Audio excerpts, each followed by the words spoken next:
Hello friends, कैसे हैं आप सब। आई होप सभी लोग बहुत अच्छे से क्लासेस को अटेंड कर रहे होंगे।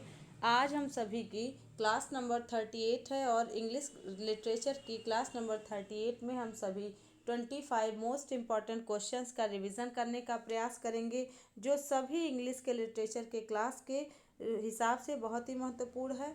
और आपका कुछ नया नया फैक्ट भी आपको जानने को मिलेगा और पुराना साथ ही रिवीजन भी होता चलेगा। तो चलिए दोस्तों, देर ना करते हुए स्टार्ट करते हैं। आप हमारे साथ अंत तक बने रहें और अपना आंसर करते रहें। चलेंगे, अपना पहला क्वेश्चन है, Peel Castle is a poem written by. बताइएगा, पील कासल ये जो पोएम है किसके द्वारा लिखा गया है। पीबी शैली के द्वारा, मैथ्यू अर्नोल्ड के द्वारा, या विलियम वर्ड्सवर्थ के द्वारा, या जॉन कीट्स के द्वारा। बताइएगा। बहुत ही वेल नोन पोएम है और इम्पॉर्टेंट भी है, एग्ज़ाम में आता है। ठीक है, बताइएगा कौन सा हो जाएगा। पील कासल बिल्कुल सही, C option Wordsworth. Okay, Wordsworth अपना करेक्ट आंसर है। ठीक है, ये पील कासल जो पोएम है वर्ड्सवर्थ का, ये 1807 में यानी 1807 में ये पब्लिश हुआ था, याद रखिएगा दोस्तों। और ये आपका इसका सब टाइटल भी एग्जाम में आता है, तो इसका सब टाइटल भी जान लें। इसका सब टाइटल थोड़ा लंबा है, याद रखें। एलिजाइक स्टेंजाज सजेस्टेड बाई, याद रखिएगा, suggested by a picture of Peel Castle in a storm,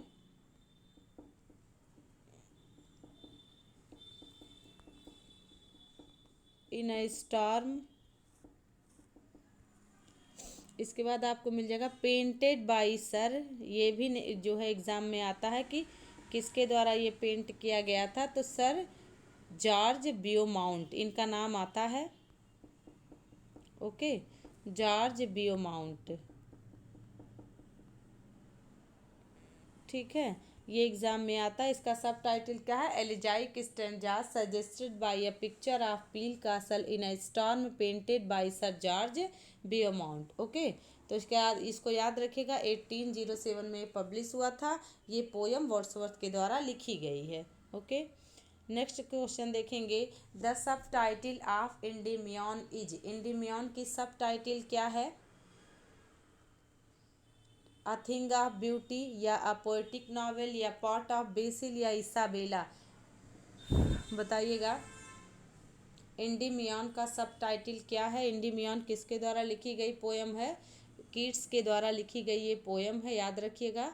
और ये इसका सब टाइटल अ पोएटिक नॉवेल है। ओके, सब टाइटल की बात हो रही है। ठीक है, वैसे तो पहली लाइन की अगर आप बात करेंगे तो a thing of beauty joy for ever, ये first line of this poem है। तो शुरू के 24 लाइन जो है, ये आप देख पा रहे हैं कि केवीएस पीजीटी के सिलेबस में इसको मेंशन किया गया है। यानी इंडिमियन की अ थिंग ऑफ ब्यूटी से लेकर के शुरुआत के 24 लाइन्स को केवीएस पीजीटी में, है ना, सिलेबस में है। तो इंडिमियन ये लिखा कब गया था, तो 1817 में लिखा गया था और 1888 में ये पब्लिश हुआ था। इसको याद रखिएगा, ध्यान रखना पड़ेगा आपको। और ये जॉन कीट्स के द्वारा लिखा गया है। इसका जो है अ पोएटिक नॉवेल, ये इसका क्या है, ये इपिग्राफ है, जो कि इसको हम सभी सूक्ति कथन कहते हैं।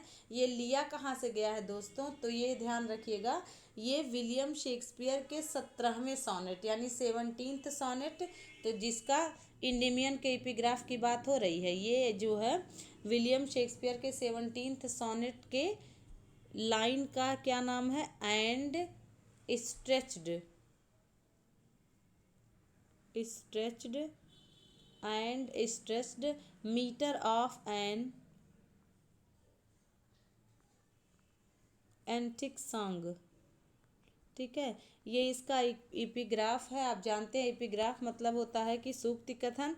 जैसे आप कोई काम शुरुआत करने से पहले कोई भी जो है लाइन को अपना, ठीक है, सूक्ति कथन माने जैसे work is worship tit for tat. Okay, इस तरीके से God help those who help themselves, ऐसे जो कोटेशन होते हैं वो एपिग्राफ के तौर पर यूज़ किया जाता है। तो ये विलियम शेक्सपियर के 17th सोनेट से लिया गया है। इसके टोटल 4 बुक्स हैं, याद रखिएगा। एंडीमियन की टोटल 4 बुक्स हैं और 4050 लाइनें हैं। याद रखिएगा फ्रेंड्स इसको। क्यों ये सारे फैक्ट इसलिए इम्पोर्टेंट हो जाते हैं क्योंकि केवीएस के एग्ज़ाम में a thing a beauty joy for river, तो ये पोयम आया हुआ है और ये कहाँ से लिया गया है, इसकी टाइटल क्या है, इसमें कितनी लाइन है ना। ये सारे फैक्ट्स आपके इम्पोर्टेंट हो जाते हैं। चलते हैं क्वेश्चन नंबर 3 पर।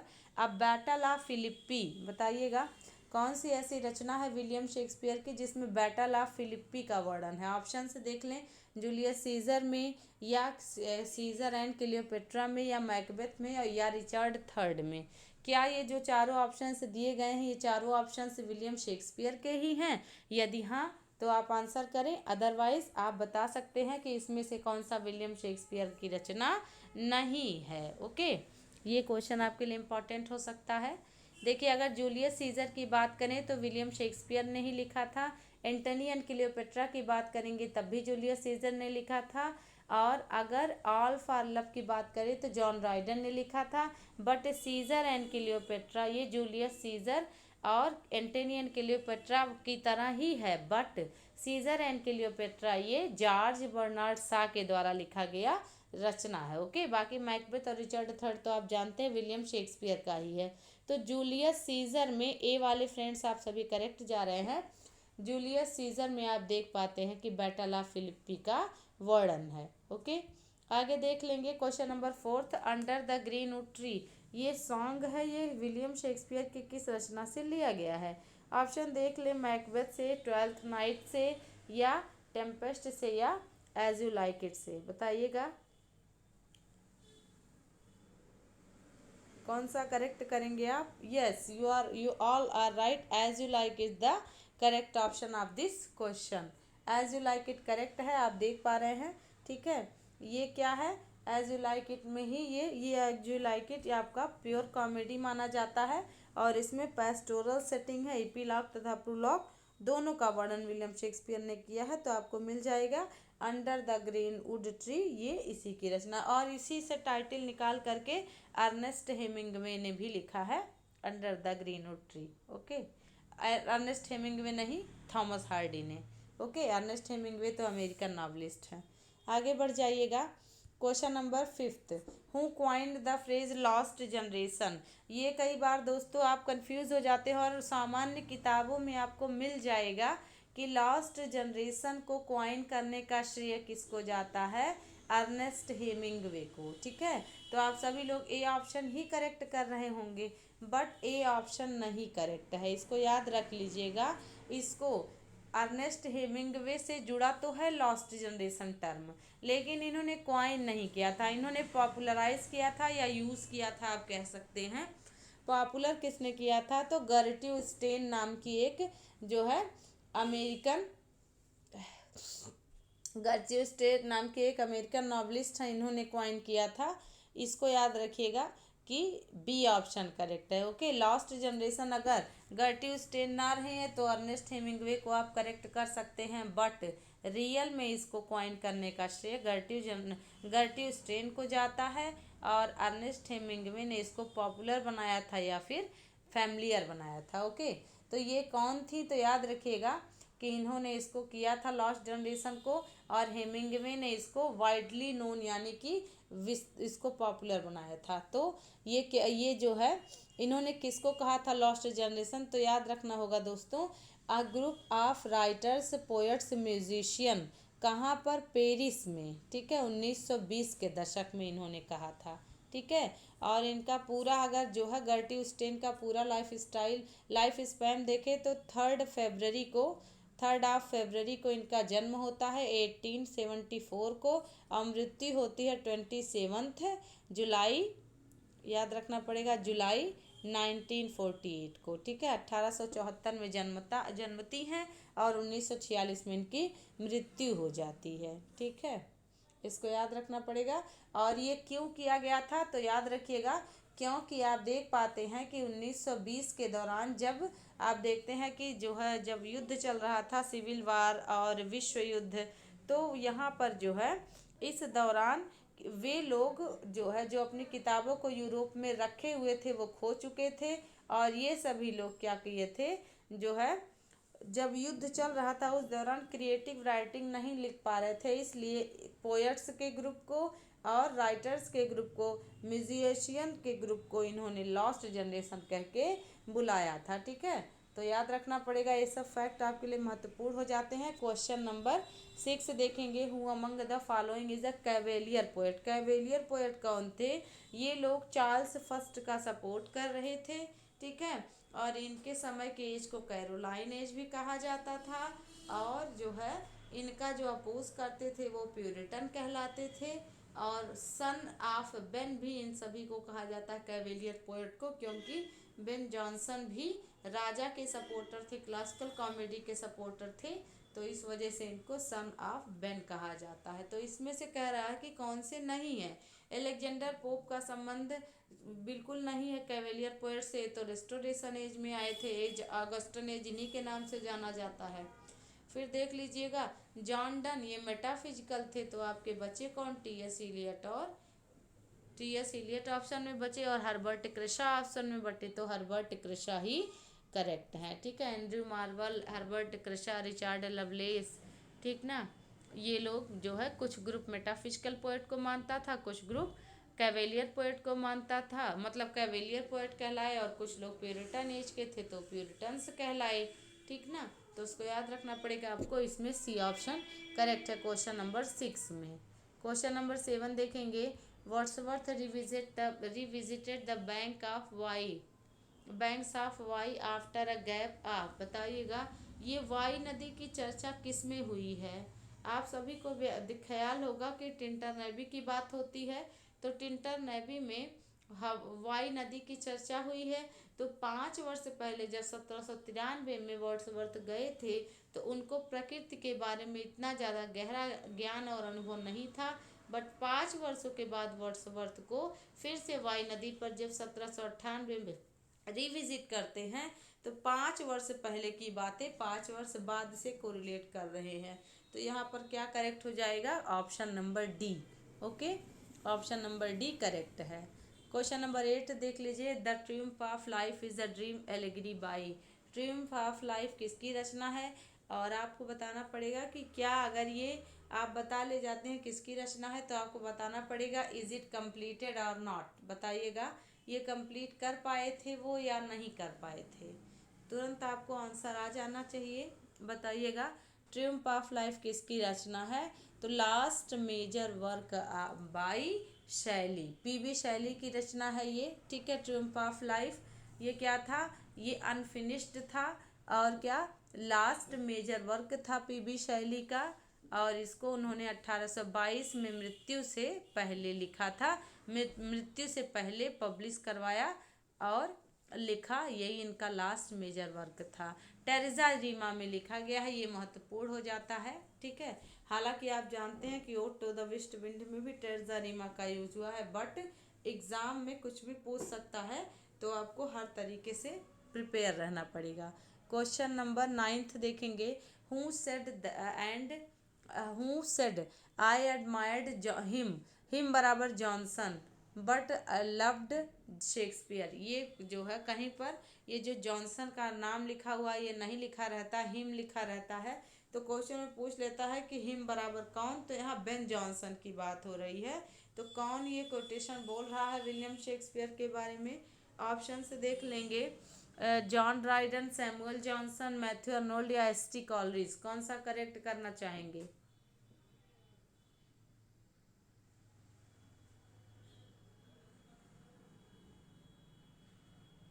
Who said I admired Johnson but I loved Shakespeare.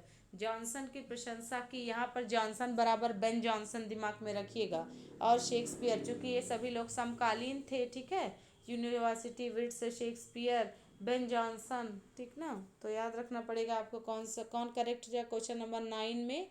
आपको जॉन ड्राइडन, बिल्कुल सही, आप सभी लोग करेक्ट जा रहे हैं, जॉन ड्राइडन ने ऐसा कहा था। ओके, जॉन ड्राइडन का लाइफ टाइम देख पाते हैं आपके 1630 से लेकर के 1700 तक, यानी कि 1700 तक। ठीक है, 31 से 1631 से लेकर के 1700 तक इनका जीवन काल है। ओके, जॉन ड्राइडन का।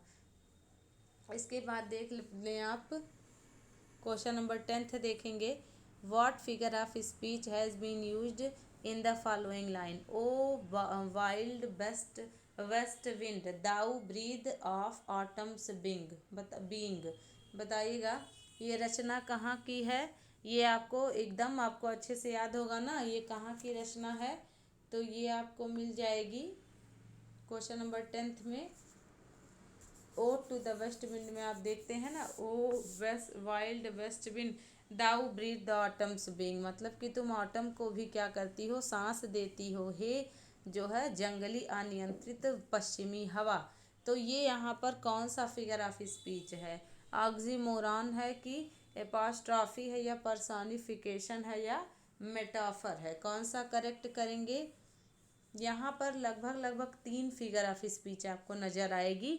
एक तो आपको एपॉस्ट्रॉफी नज़र आएगा, दूसरा आपको पर्सोनिफिकेशन नज़र आएगा, और तीसरा कौन सा पर जो है फिगर ऑफ स्पीच है? मैसेज आप कमेंट बॉक्स में आंसर करते रहें, बताइएगा कौन सा है। ओ वाइल्ड वेस्ट विंड, बताइए। बहुत आसानी से आप समझ पा रहे होंगे तीसरा कौन सा फिगर ऑफ स्पीच यूज हुआ है।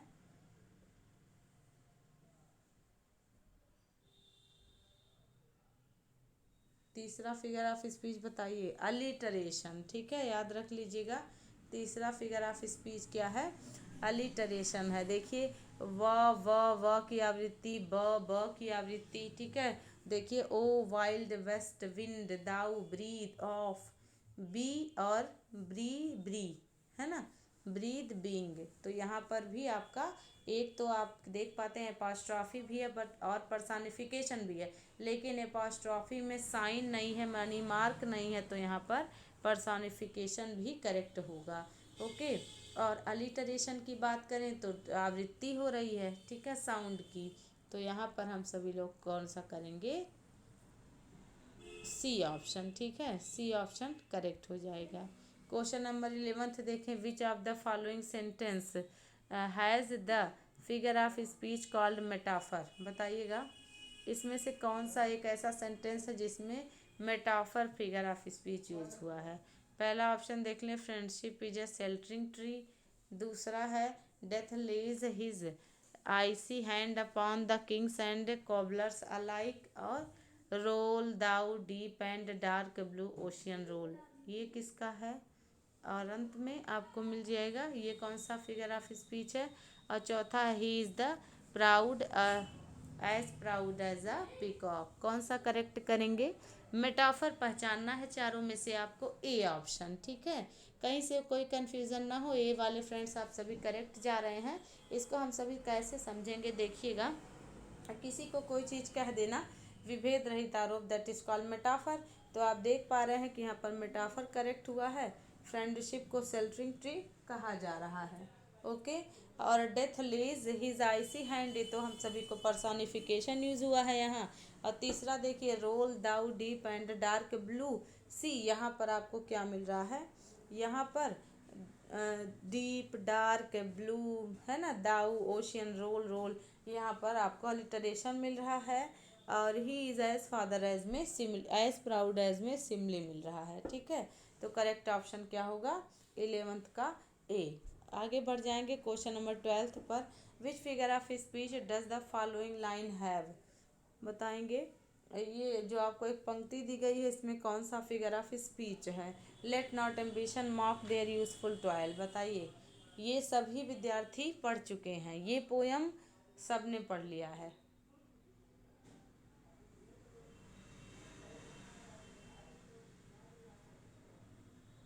पर्सोनिफिकेशन, बिल्कुल सही, आप सभी लोग करेक्ट हैं, पर्सोनिफिकेशन।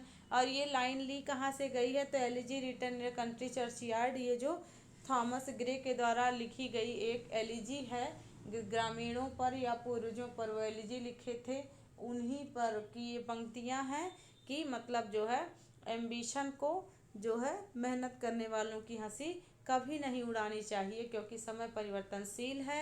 यदि इन ग्रामीणों को मौका मिलता तो क्या होते? मिल्टन होते, क्रामवेल होते, इस तरीके से कहते हैं ना।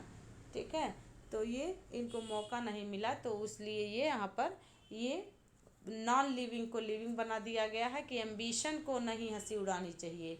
तो यहाँ पर महत्वाकांक्षा एक क्या है, फीलिंग है। यहाँ पर आपका कौन सा फिगर ऑफ स्पीच होगा, पर्सनिफिकेशन। ठीक है, आगे देख लेंगे क्वेश्चन नंबर 13।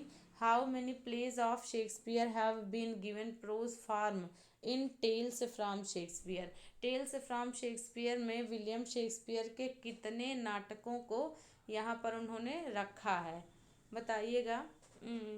18 या 19 या 20 या 21, कितने नाटकों को चार्ल्स लैम्ब ने टेल्स फ्रॉम शेक्सपियर में।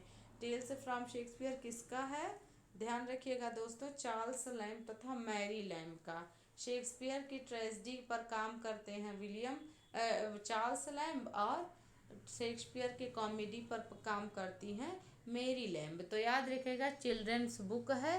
ठीक है, ये आपका 14 जो है कॉमेडी पर जो है काम किया गया है और 6 ट्रेजेडी पर काम किया गया है। तो कॉमेडी पर काम करती हैं मैरी लैम्ब और ट्रेजेडी पे काम करते हैं चार्ल्स लैम्ब। इसको याद रखिएगा, 1807 में इसको टेल्स फ्रॉम शेक्सपियर को पब्लिश करवाया गया था। याद रहेगा ना, ये चिल्ड्रंस बुक है। ओके, क्वेश्चन नंबर 13 का सी। 14th देखेंगे, in the end of the play Macbeth who is made the king of Scotland. बताइएगा, यहाँ पर कह रहा है कि जब नाटक का समापन होता है तो किसको स्कॉटलैंड का राजा बनाया जाता है, बताइएगा। मैकबेथ को बनाया जाता है या मैलकॉम को, कि डोनाल्वेन को, या मैकडफ को। अगर आपने स्टोरी अच्छे से पढ़ी होगी कहीं ना कहीं से तो आप ज़रूर आंसर कर पाएंगे। आप याद रखिएगा, आपको पता भी है कि राजा डंकन के 2 बच्चे होते हैं, कौन कौन सा, एक मैलकॉम और दूसरा डोनाल्वेन। तो मैलकॉम बड़ा बेटा रहता है, तो यहाँ पर क्या हो जाएगा, मैलकॉम ही राजा बना, डोनाल्वेन छोटा बेटा था, राजा नहीं बनाया। और मैकबेथ की तो मृत्यु हो गई, किसके द्वारा, मैकडफ के द्वारा। मैकडफ ने ही तो आप देखा था सर काट करके थाली में सजाकर पेश किया था। तो यहाँ पर क्या होगा, मैलकॉम। सब इंग्लैंड चले गए थे, याद है ना आपको, बहुत बढ़िया। चलिएगा क्वेश्चन नंबर 15 देखिएगा। एन इनफॉर्मल और एवरीडे एक्सप्रेशन, फ्रेज और वर्ड इज कॉल्ड। बताइएगा, इनफॉर्मल हो या एवरीडे एक्सप्रेशन या फ्रेजेस हो तो उसको आप क्या कहेंगे। लिटरेरी कह देंगे यानी साहित्यिक, फिगरेटिव मतलब अलंकारिक, या कोलोकुअलिज्म मतलब क्या कहेंगे, लोकल लैंग्वेज, या फिर जो है वर्नाकुलर। इस तरीके से आप इसको डिफाइन कर सकते हैं। और जो है कॉलोनियल मतलब होता है औपनिवेशिक। तो क्या होगा यहाँ पर, कौन सा करेक्ट करेंगे। ठीक है, क्वेश्चन नंबर 15 का सी, कोलोक्विलिज्म मतलब लोकल लैंग्वेज, जिसको वर्नाकुलर या नेटिव लैंग्वेज भी कहते हैं। क्वेश्चन नंबर 16, अ वर्ड्स प्राइमरी और डिक्शनरी मीनिंग। यदि किसी वर्ड की प्राइमरी मीनिंग है तो उसको क्या कहेंगे, डिक्शनरी मीनिंग को ही प्राइमरी मीनिंग कहते हैं और सेकेंडरी मीनिंग को सेकेंडरी मीनिंग। ठीक है, तो प्राइमरी मीनिंग को डिक्शनरी मीनिंग भी कहा जाता है। तो उसको क्या बोलते हैं आप लिटरेचर में, रिपीटेशन बोलते हैं, या डेनोटेशन, या कोनोटेशन, या सिलेबल। कौन सा करेक्ट करेंगे, डिक्शनरी मीनिंग, डी से याद रखिएगा, डेनोटेशन। ठीक है, डिक्शनरी मीनिंग ना हो, कोई सेकेंडरी मीनिंग हो तो उसको कोनोटेशन कहा जाता है। डिक्शनरी मीनिंग या प्राइमरी मीनिंग बराबर डेनोटेशन। ओके, और देखिएगा यहाँ पे आपको डेनोटेशन करेक्ट मिला है। Question number 17, situational irony. इसको ध्यान से समझिएगा, सिचुएशनल आयरोनी कब होती है। तो आपको याद रखना पड़ेगा, ऑप्शन देख लें पहले, the expected result of a situation is must different then the actual result. दूसरा देख लें, the speaker says that one thing but there is a different meaning to the sentence. और तीसरा कह रहा है कि real reader knows everything something which is the character in the story does not know. बताइए, इन तीनों आयरोनी का आप देखते हैं कि आयरोनी की 3 प्रकार हैं, सिचुएशनल आयरोनी, ड्रामेटिक आयरोनी और वर्बल आयरोनी। तो सिचुएशनल आयरोनी में, ड्रामेटिक आयरोनी और वर्बल आयरोनी में क्या क्या होता है आपको बताना पड़ेगा। तो सिचुएशनल आयरनी का कौन सा उदाहरण सही है? देखिए, परिस्थितियों को दिमाग में रखिएगा। The exaggeration accepted result of situation, यानी कि आपका इच्छा कुछ हो, रिजल्ट कुछ आए परिस्थितियों के नाते, वो और एक्चुअल रिजल्ट से अलग हो, that is called situational irony, है ना। परिस्थितियों बस मजाक बन के रह जाना।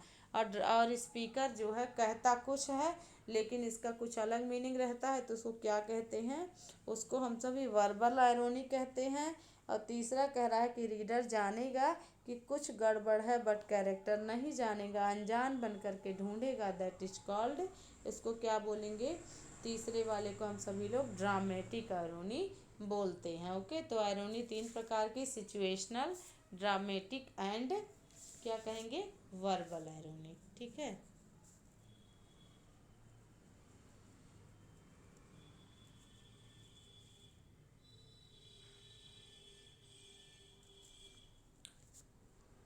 क्वेश्चन नंबर 18 देखेंगे। The time and place of the action, इसको क्या कहा जाता है? प्लॉट कहेंगे, थीम कहेंगे, सेटिंग कहेंगे या डायलॉग कहेंगे? टाइम एंड प्लेस याद रखिएगा तो आपको आंसर करेक्ट हो जाएगा। ये सारे जो फैक्ट्स हैं ये आपको, चाहे आप ग्रेजुएशन में बीए में इंग्लिश पढ़िए, चाहे पोस्ट ग्रेजुएशन यानी एमए में इंग्लिश पढ़िए, या किसी कंपटीशन में पढ़िए, अभी नई शिक्षा नीति के तहत जो भी सारे सिलेबस हैं ये इसी जो है, जो भी इंग्लिश लिटरेचर का बेसिक है, बेसिक टू एडवांस, वो सारा सिलेबस जो है मिलता जुलता है। तो आपको कहीं पर भी, अगर आप जो है एकेडमिक हैं तब भी आपको लाभ मिलेगा, अगर आप कॉम्पिटिटर हैं तब भी आपको लाभ मिलेगा इन क्वेश्चंस से। टाइम एंड प्लेस को सेटिंग कहते हैं, याद रखिएगा दोस्तों। टाइम एंड प्लेस को क्या कहा जाता है? सेटिंग कहा जाता है। प्लॉट देखिए, प्लॉट एरिस्टोटल के अनुसार सोल ऑफ ट्रेजेडी है, और थीम मतलब भी विषय वस्तु, और डायलॉग मतलब दो लोगों के बीच बातचीत, तो सेटिंग करेक्ट होगा।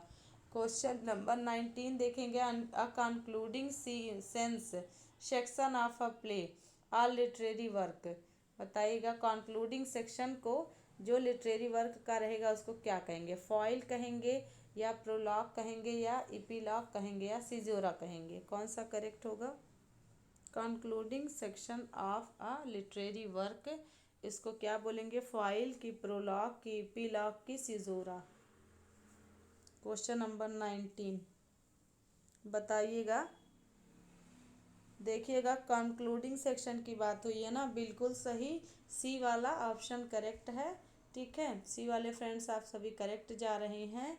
इपीलॉग, इपीलॉग मतलब कंक्लूजन, उपसंहार। फॉइल आप जानते हैं, एक कैरेक्टर का ठीक विपरीत कैरेक्टर, उसको बोलेंगे फॉइल कैरेक्टर, किसी के पीछे पड़ जाना।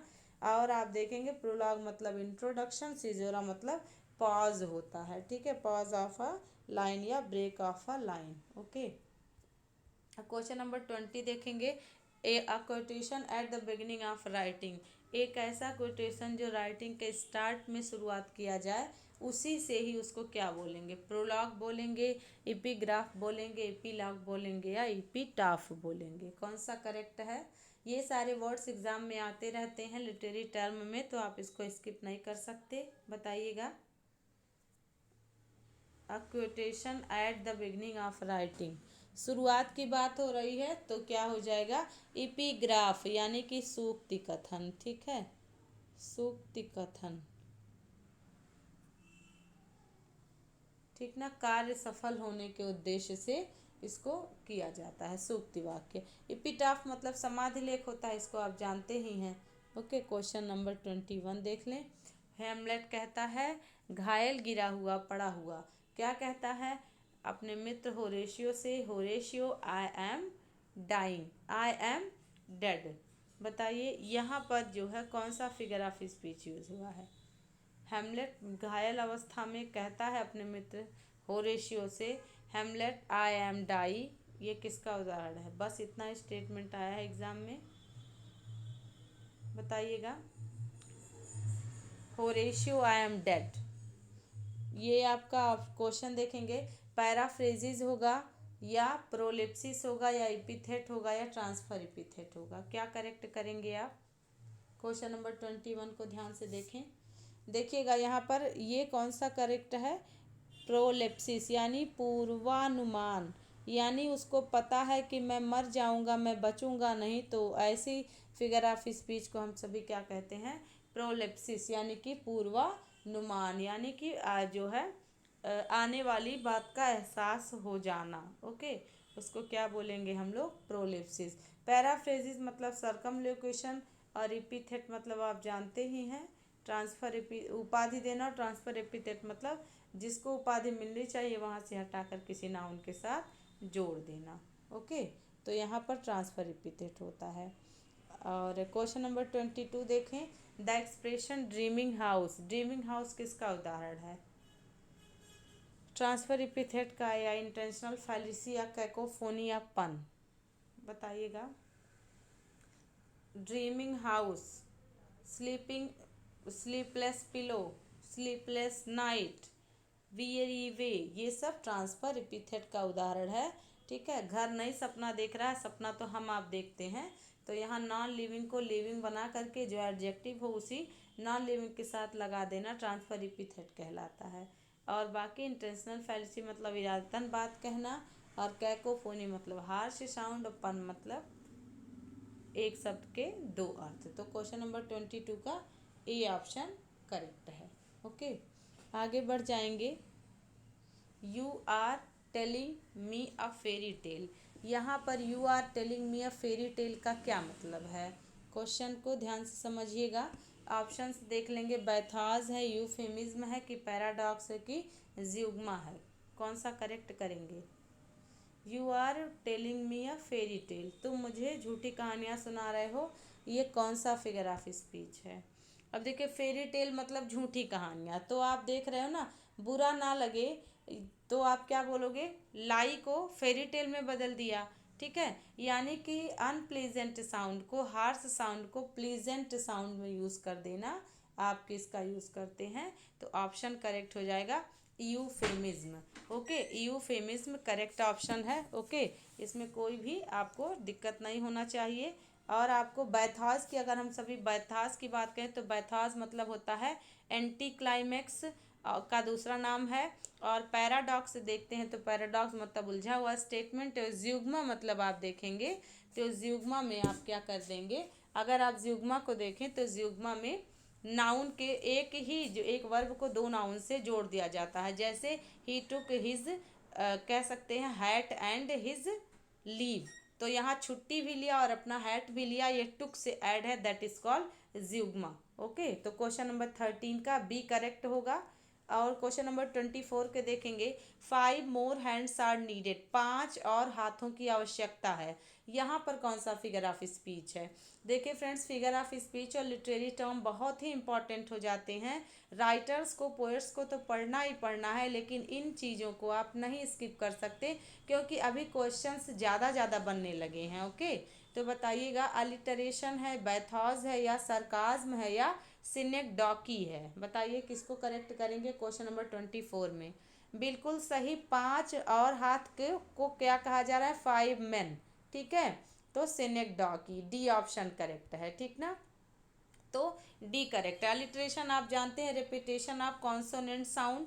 बैथॉस को एंटी क्लाइमेक्स कहते हैं। सरकाज्म को हम लोग आयरोनी भी कहते हैं, यानी कि तीखा व्यंग, या मतलब जो है किसी को ज़्यादा सुना देना, खरी खोटी सुना देना और बेइज्जत कर देना, आप एक शब्द यूज़ कर सकते हैं। तो यहाँ पर आप 24 का डी करेक्ट करेंगे। और अपना अंतिम क्वेश्चन है 25 क्वेश्चन, तो Milton thou shouldst be living at this hour, इसको किसने लिखा है, कौन सा फिगर ऑफ स्पीच है, ये दोनों क्वेश्चन इंपॉर्टेंट है आपके लिए। पर्सोनिफिकेशन, एपोस्ट्रॉफी, या पैराडॉक्स, या इन्यूंडो, बताइए। इन्यूंडो है जिसको वक्रोक्त या अन्योक्त अलंकार कहते हैं, या पैराडॉक्स, या एपोस्ट्रॉफी, या पर्सोनिफिकेशन। बहुत आसानी से आप समझ सकते हैं, एपोस्ट्रॉफी है। ठीक है, बी वाले बच्चे करेक्ट जा रहे हैं, ध्यान रखिएगा इसको। मिल्टन के लिए 1802 में लंदन 1802 या टू मिल्टन नाम से सोनेट लिखा था विलियम वर्ड्सवर्थ ने। ठीक है, तो यहाँ पर उसी की लाइन है कि मिल्टन काश आप हमारे बीच होते, जिंदा होते, तो देखते कि कितना लंदन की दुर्दशा खराब हो रही है, इंग्लैंड की दुर्दशा हो रही है, या वो इंग्लैंड अब आपके समय वाला नहीं रहा। ओके, तो तो यहाँ पर आप सभी लोगों को एपॉस्ट्रॉफी करेक्ट है। फ्रेंड्स, आपको मेरी क्लास कैसे लगी? क्या आपको क्वेश्चंस अच्छे लग रहे हैं? यदि हाँ तो आप ज़रूर से ज़रूर लाइक करें, ठीक है। और क्लासेस को शेयर कर दें। कैसे आपके क्वेश्चंस का लेवल है इसको भी बताएं, आपका क्या स्कोर बन रहा है उसको भी लिखें, ठीक है। और आप जो है अपना ऐसे ही प्यार और विश्वास सम्मान बनाए रखिए। मिलते हैं नेक्स्ट क्लास में। Thanks a lot, thank you so